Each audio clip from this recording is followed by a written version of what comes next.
Hello friend, स्वागत आहे तुमचं राणी या ब्लॉगमध्ये. कशा आहात तुम्ही? आय होप तुम्ही मस्त आणि मजेत असाल. झालं का तुमचं चहा वगैरे? माझी झालेली ग्रीन टी घेऊन. आणि आज मला छानपैकी बरं वाटत आहे. आल्यानंतर थोडा आराम केला आहे मी आणि नंतर व्हिडिओ बनवायला घेतला आहे.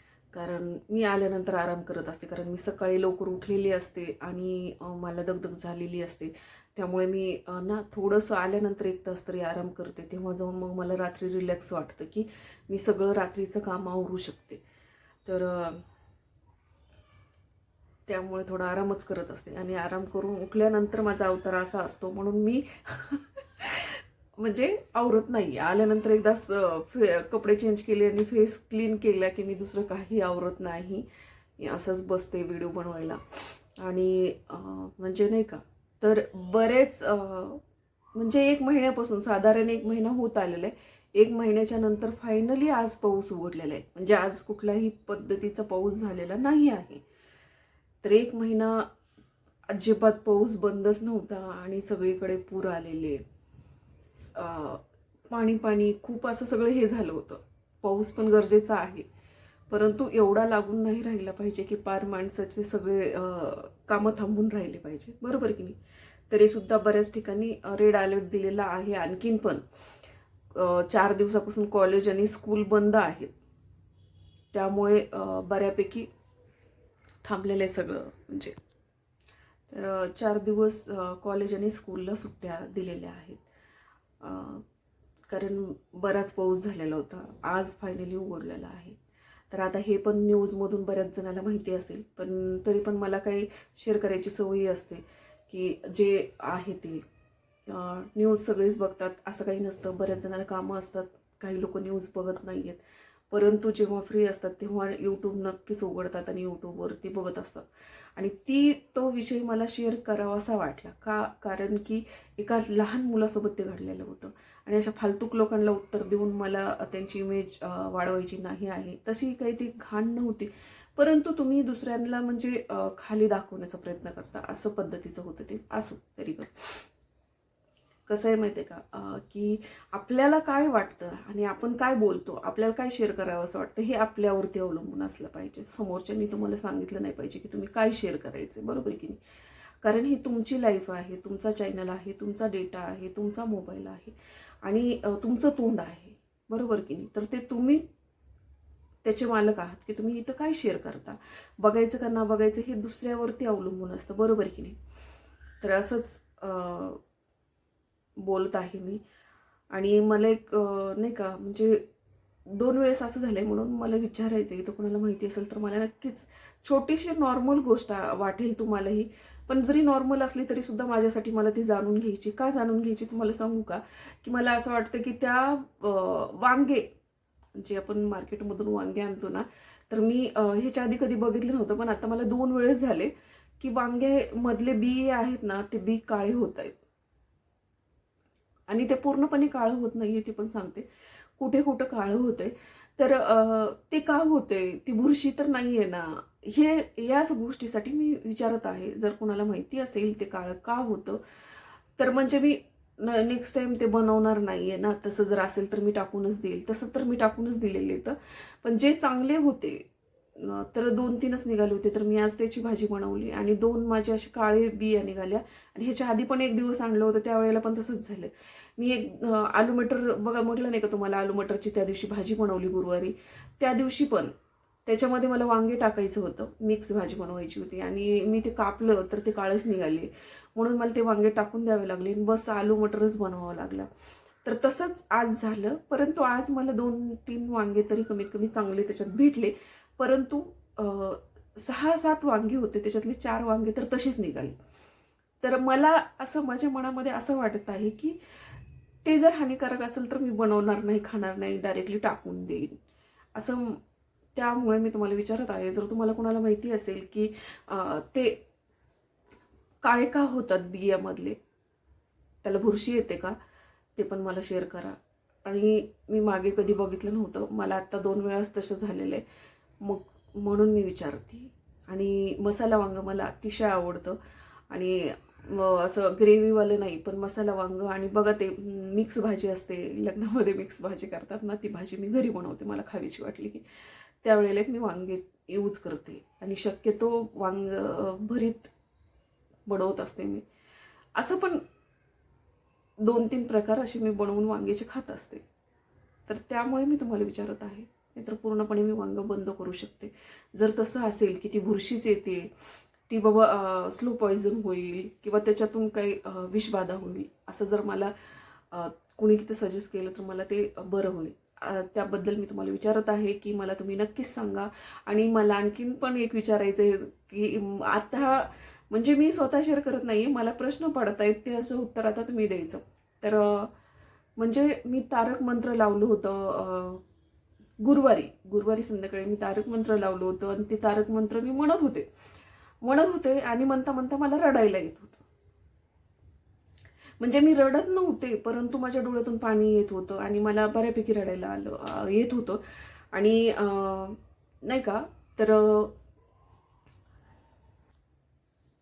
तर माझ्यासोबत असं घडलं गुरुवारी. आणि म्हणून मी विचारत आहे की मला त्या दिवशी तसं होत होतं गुरुवारी. मंत्र म्हणताना मंत्र चालू असताना मला रडायला येत होतं. आणि का कुणास ठाऊक माझ्यासोबत असं होत होतं. तर त्याबद्दल मी मला थोडीशी माहिती द्या की असं का होतं किंवा असं का झालं. आणि शक्यतर मी देवाच्या समोर गेल्यानंतर मला खूप असं त्रास झाल्यानंतर किंवा मला खूप असं दुःख झाल्यानंतर मी देवाच्या समोर बसून रडतच असते आणि मला देवाच्या इथे गेल्यावर रडायला येतच. परंतु त्या दिवशी मी कुठल्याही मंदिरात गेले नव्हते, तारक मंत्र चालू होता आणि मला रडायला येत होतं. हा पण एक प्रकार घडलेला आहे. आणि मला एका व्यक्तीनं असं शेअर केलेलं होतं की त्यांच्या मुलाला बऱ्याच ठिकाणी नेलं होतं आणि त्याच्यावर उपचार वगैरे चालू होते. त्याला औषध गोळ्या चालू होत्या. खूप छोटा मुलगा, 5 वर्षाचा मुलगा होता आणि त्याला 2-3 वर्षापासून गोळ्या चालू होत्या. तर ते कुठला एक्झॅक्टली त्याला आजार झालेला होता काय एवढं मी नाही सांगू शकणार. पण त्यांनी थोडंसं त्या मंदिरामध्ये मी गेले होते, तर व्हिडिओ पुढं ॲड करणार आहे मी. म्हणजे ते लोकांशी बोललेलं मी शूट केलेलं नाहीये, ती पण सांगते. परंतु मी मंदिरामध्ये गेल्याच्या नंतर ते लोक मला मंदिरामध्येच भेटले होते. आणि मी तिथं गेल्यानंतर दर्शन घेतलेलं आहे. तर तुम्ही पण दर्शन घ्या. भोलेनाथच्या पण मंदिरामधलं आहे आणि तिथंच स्वामी समर्थांचं पण मंदिर आहे. तिथे गेली होती मी. आणि तिथं गेल्याच्या नंतर दर्शन वगैरे घेतलं आणि माझ्याकडे थोडासा वेळ होता, म्हणून मग मी काय केलं, तिथं बसून स्वामी समर्थ मंत्राचा एक माळ जपली. त्यावेळेला माझ्याच बाजूला येऊन बसलेले होते ते आणि ते पण जप करत होते. जप झाल्याच्या नंतर त्यांनी मला बोलल्याच्या नंतर त्यांनी शेअर केलं, त्यांचा अनुभव शेअर केला. दोघं नवरा बायको होते आणि तो मूल पण छोटं त्यांच्यासोबत होतं, ते बाळ पण. तर त्या बाळाला काहीतरी आजार होता आणि ते 2 वर्षापासून गोळ्या औषधं घेत होते. बरंच होत नव्हतं ते. तर त्याला कोणीतरी सांगितलं होतं की त्या व्यक्तीला कोणीतरी सांगितलं म्हणे की तू फक्त स्वामी सेवा कर आणि मग चमत्कार बघ, बरं का. तर त्या व्यक्तीला आधी आश्चर्य वाटलं, परंतु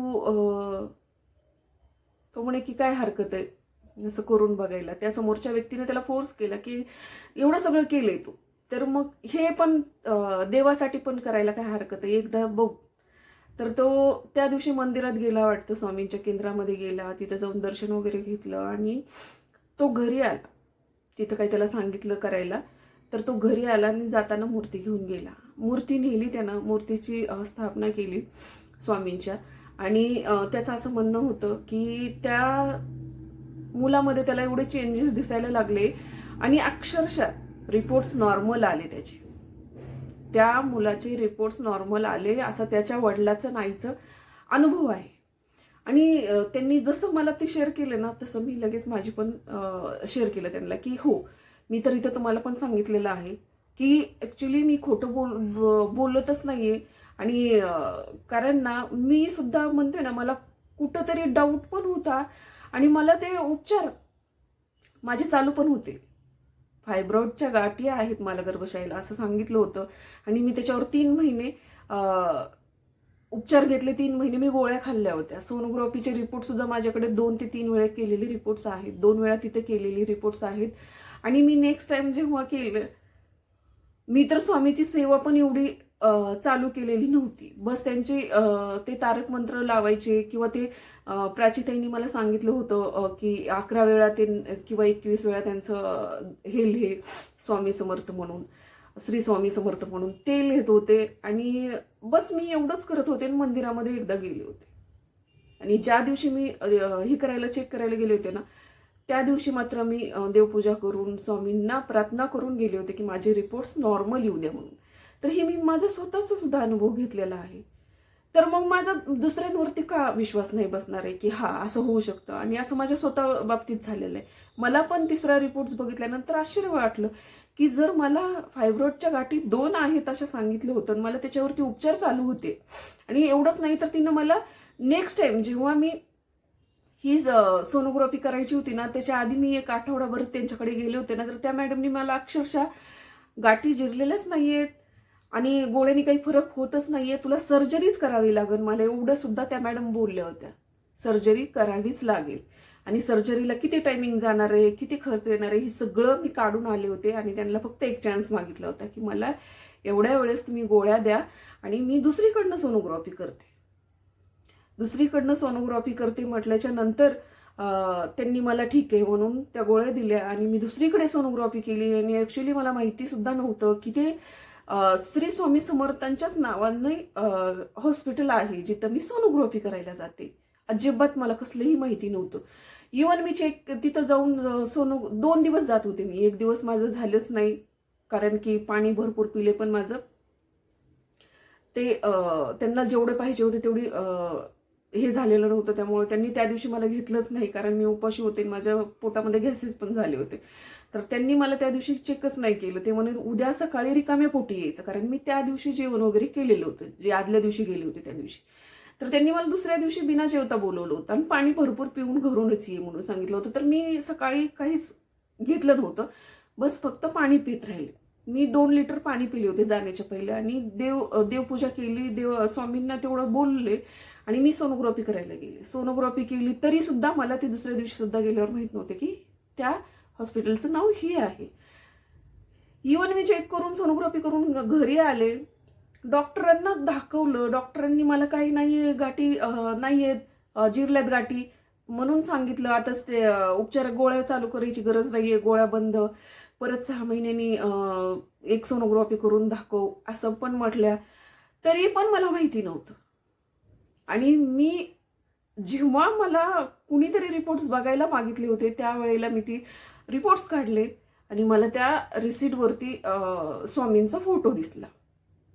फोटो दिसल्याच्या नंतर मग मी ती परत वरचं पॉकेट बघितलं तर त्या पॉकेटवरती होतं की श्री स्वामी समर्थ क्लिनिक म्हणून. मग मला नंतर हे झालं की यार म्हणजे कसा योग आहे की मी कुठं गेले आणि मी त्यांच्याकडनं सोनोग्राफी केली आणि माझे रिपोर्ट्स नॉर्मल आले. म्हणजे स्वामीच्या कृपेने माझे रिपोर्ट्स नॉर्मल आले. ही तर अनुभव मी स्वतः पण घेतलाय. आणि त्याच दिवशी मी 2 विश मागितले होते. मी तुम्हाला ते पण सांगितलं की एका व्यक्तीच्या कॉन्टॅक्टमध्ये मी नव्हते आणि 2-3 महिने भांडण झालेलं होतं, त्यामुळे आम्ही 2 महिने कसलेही कॉन्टॅक्टमध्ये नव्हते. कुठलीही म्हणजे विषयच माहिती नव्हता. त्या व्यक्तीसोबत काही झालंय असं मला फक्त भास व्हायचा आणि सारखं असं वाटायचं, भीती वाटायची, काहीतरी घडलंय, चुकीचं घडतंय असं वाटायचं मला. म्हणून मी त्या दिवशी ह्या 2 गोष्टी स्वामींच्या समोर बसून बोलले होते की स्वामी मला माझे रिपोर्ट्स नॉर्मल येऊ द्या आणि त्या व्यक्तीचं मला फक्त खुशाली कळू द्या. तर तो व्यक्ती त्याच दिवशी संध्याकाळी 7-7:30च्या टायमिंगला माझ्या घरी, आणि त्यावेळेला मी दिवाबत्ती करून तारक मंत्र लावलेला होता. ते पण तुम्हाला सांगते, तारक मंत्र लावलेला होता आणि तो व्यक्ती माझ्या घरी. आणि त्या व्यक्तीला, आणि जी मला भीती वाटत होती, फील होत होतं, ॲक्च्युली त्या व्यक्तीला आला होता अटॅक. तर हे असं स्वामींचे जी अनुभव आहे तिथल्या काही लोकांमुळे मला सुचवलं गेलं. मी करत होते बरं का, फार वर्षापूर्वी करत होते, कारण मी जेव्हा तिकडे राहायचे त्यावेळेला मी माझ्या माहेरी वगैरे गेले ना, तर आमच्या तिकडे पण स्वामी समर्थांना जास्ती मानतात. तर मी माझ्याकडे ती मूर्ती जी आहे ना, ती त्यावेळेला मी गेल्यावरच तिथून मूर्ती आणलेली आहे. आणि आम्ही तिथं ना 6 महिन्याला वर्षाला मी तिकडे गेले की स्वामी समर्थांना नक्कीच जाऊन यायची. आणि मी बरेचदा स्वामी समर्थांना माझी मुलं वगैरे घेऊन गेलेली आहे. आणि मला तिथे गेले की खूप प्रसन्न वाटायचं. अक्कलकोटला गेल्यानंतर मी तिथला महाप्रसाद खाल्लेलं आहे बरेचदा. आम्ही तिथं दर्शनासाठी गेलेलो आहे, आम्हाला खूप छान वाटायचं. परंतु हे जसं मी म्हणजे नाही का माझे कोर्ट मॅटर मागे लागलं आणि मी परत सगळं हे केलं ना, तिकडच्या लोकांशी संबंध तोडले, तसं मला तो विसर पडला होता. खरोखर सांगते तुम्हाला, मला तो विसर पडला होता. आणि मी फक्त स्वामींबद्दलच नाही तर मला सगळ्याच म्हणजे माझ्या कुलस्वामी ह्यांचा सुद्धा विसर मी स्वतःला पडला होता मला. कारण की मला दुःखच आणि टेन्शन आणि प्रॉब्लेम आणि अडचणीच एवढ्या होत्या की मला काहीच दिसत नसायचं. फक्त हे आता ही अडचण आहे ना, याच्यातून मला बाहेर पडायचंय, हेच फक्त माझं डोक्यात चालायचं आणि हेच राहायचं आणि हेच लाईफ मी जगले. परंतु जसं मी खरोखर सांगते, जसं मी मागच्या वर्षी बघा सट आली आणि सटीच्या वेळेला मी पहिली टाइम म्हणजे एवढ्या वर्षातनं पहिली टाइम मी नागदिवे बनवले. दुसऱ्या दिवशी भरीत रोडगा असतो ते बनवला आणि त्या दिवसापासून माझ्या घरामध्ये थोडंसं पॉझिटिव्ह वाटायला लागलं मला आणि मला स्वतःला पण म्हणजे समाधान वाटायला लागलं. हां, मी सगळ्या ह्या देवांचा विसर पडला होता, पण तुम्हाला खोटं नाही बोलत, मला भोलेनाथचा विसर पडला नव्हता. मला दुःख आलं, मला संकट आलं, मला रडावंसं वाटलं, मला त्रास सहन होईना गेला की मी भोलेनाथचे मंदिर गाठायचे आणि तिथं जाऊन जे काय आहे ते माझे हे करायचे. परंतु बाकी हे कुलस्वामिनी वगैरे ह्यांचा मला विसर पडला होता. परंतु मी मागच्या वर्षी जसं ते केलं आणि मी त्या दिवसापासून माझ्या घरामध्ये दिवाबत्ती जसं करते ना मी, तसं रोज फुल बनतं रोज. कारण माझी सेवा देवाला नंतर मान्य व्हायला लागली आणि देव सेवा मान्य करून घ्यायला लागली आणि प्रसन्न झाले माझ्यावरती कुलस्वामी. तसं माझ्या घरामध्ये जेव्हा मी हे करल तेव्हा मी पूजा केली की फुल तयार व्हायचं. मग सतत माझी मुलगी म्हणायची, बघ मम्मी फुल तयार झाले, आज असं तयार झाले, असं तयार झाले, असं ती रोज वेगळे वेगळे फोटो काढायची. आणि मग ती परंतु जसं मी परत यूट्यूबवरती कंटिन्यू ॲक्टिव्ह राहायला लागले आणि मला बऱ्याच लोकांनी स्वामींची इथं हे सांगायला सुरुवात केली, तसं मी थोडंसं फक्त चालू केले. आणि आत्तासुद्धा मी पूर्णपणे सगळं काही करते असं काही नाही आहे. परंतु मला जेवढं जमतं, जेवढं येतं, जेवढं हे होतं तेवढं मी करण्याचा प्रयत्न करते. तरीसुद्धा मला एवढा चांगला अनुभव आहे आणि एवढे चांगलं मला फरक आहे. तर आता ही शेवटपर्यंत राहणार एवढं मात्र आहे. आता किती जरी दुःख आलं आणि काही जरी आलं तरी ह्या विसर नाही पडणार देवाचा मला आता कधीच असं. तर त्या लोकांनी माझ्याशी ती गोष्ट शेअर केली ना, तर मला काही आश्चर्य वाटण्यासारखं नव्हतं. कारण माझ्यासोबत सुद्धा घडलं होतं ते आणि मला सुद्धा अनुभव आले होते स्वामींचे. तसंच त्या लोकांना अनुभव आला आणि ते लोक म्हणे की म्हणून आम्ही प्रत्येक गुरुवार आणि सोमवार मंदिरामध्ये येतो मुलाला घेऊन दर्शनासाठी आणि असं. तर मग मी पण त्यांच्याशी शेअर केल्यानंतर ते म्हणे खरंच. मी म्हटलं हो खरं आहे ते. कारण की जो माणूस अनुभव घेतो आणि त्याच वेळेला त्याचे डोळे उघडतात किंवा त्याच वेळेला त्याचा देवावरचा विश्वास वाढतो. परंतु असं नसतं. आपल्याला काही आपल्यासोबत काही चमत्कार घडावे आणि मगच आपला विश्वास देवावर बसणं असं नाही. परंतु मनापासून तुम्ही काही केलं ना तर ते देवाला कधीही स्वीकार असतो. तुम्ही त्रास करून, कष्ट करून, उपास-तापास करून हे करचाल ना तर ती देव सांगत नाही आहे तुम्हाला की तुमच्या शरीराला कष्ट होऊन पण तुम्ही काहीतरी करा. तुम्हाला जसं जमल तसं फक्त देवाची सेवा करा, मंत्र वगैरे करा किंवा समजा असं तुम्ही जेवढं जमते तेवढं करा. बळजबरी नाही आणि आपण जबरदस्तीनं कुणाला आपले मत कुणावरती लादू शकत नाही. बरोबर की नाही? कसं असते, ज्याचा त्याचा विश्वास असतो. मला अनुभव आला, माझा विश्वास आहे आणि मला पहिला पण होता पण विसर पडला होता. तर आत्ता बी मी आत्ताच म्हणणार नाहीये, पण मला जेव्हा जमल तेव्हा आणि जेव्हा स्वामी बोलवतील त्यावेळेला मी नक्कीच जाण्याचा प्रयत्न करेन. आणि मला बरेच वर्ष झालेले अक्कलकोटला जाऊन पण मी नक्की प्रयत्न करणार आहे. सध्या पावसाळा चालू आहे. पावसाळ्यामध्ये कुठलेही निर्णय घ्यायचे नाहीत आणि आशा लावून ठेवायची नाही. नाहीतर आशा लावून ठेवली की माणूस भुकत राहतं, वेळ होत होत होत लेट होत जातं आणि नंतर परत ते देवदर्शन सुद्धा पूर्ण होत नाही. त्यामुळे तसं नाही करायचं. आता आली लहर केला कहर असं करून द्यायचं. घोकायचं नाही, जायचंय म्हणून जायचंय तेव्हा जायचंय, फायनल डिसिजन घ्यायचं, जायचं, मस्त यायचं. आता कुणासोबत जायचं नाही. आता आपण एकट्या जीवानी जायचं आणि यायचं. फॅमिलीच येईल, मुलगाच येईल, हे येईल, त्याला चल ह्याला चल, जबरदस्तीने कुणालाही न्यायचं नाही. ज्याला यायचं असेल तो येईल. बरोबर की? तर चला, मला नक्कीच ह्या गोष्टी सांगा तुम्ही, की मी जे जे विचारले ते तुम्ही नक्कीच सांगा. आणि मी जी शेअर केली हे खरं आहे, ही तर बऱ्याच लोकांना माहिती आहे, परंतु खरंच मला सुद्धा आश्चर्य वाटतं. आणि त्या मेन म्हणजे त्या डॉक्टरांना पण आश्चर्य वाटलं, नाही ते का, की परत त्या मला असं पण म्हटलं की तू आपल्या इथं जरी केली असती तरी सुद्धा हाच रिपोर्ट आला असता. कसा आला असता सांगा तुम्ही?